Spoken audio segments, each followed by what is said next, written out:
Day will dictate how my health will be into my 50s, 60s, 70s, and beyond. Just like when I was a kid and my grandmother told me how I take care of my health now will reflect how my health is in my 20s, 30s, and 40s. Here I am today, and my health as a 42-year-old male is much better than many of the other people my age that I know and do not know. Here are some of my tips I use. Although life can get hard, this is how I work on well-being and living the happiest life I possibly can. And I promise it's not always perfect, as many of us can attest. One of the things that I do is I make sure I eat natural whole foods as much as possible. Even if I'm going to be cooking them, I like to cook them not so hot, keeping a lot of their nutrients.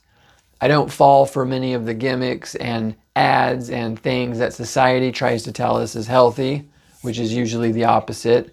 I look more towards what God and nature created first and how we evolved over time with this energetic food, with this highly vibrational food that prevents disease, that keeps our energies up, keeps our minds functioning well, and overall just reflects a certain type of glow that others can see. That when you look at some people that look down and out and have a low vibrational frequency of energy to where they look sluggish, tired, and often even miserable, people that have a certain glow from their health and the energetic things they either do or the foods they consume, you can see it quite clearly. That's why some of these people, whether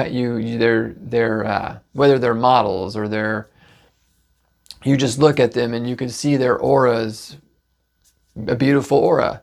They don't even have to be sexually appealing, just look beautiful. Like, wow, look at that person's skin, look at that person's complexion, look at that person, they have a glow to them.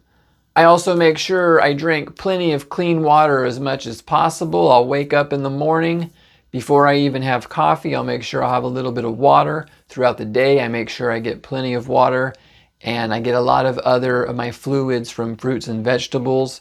I try to consume the least amount of drinks that are bought at the store or sodas and stuff like that.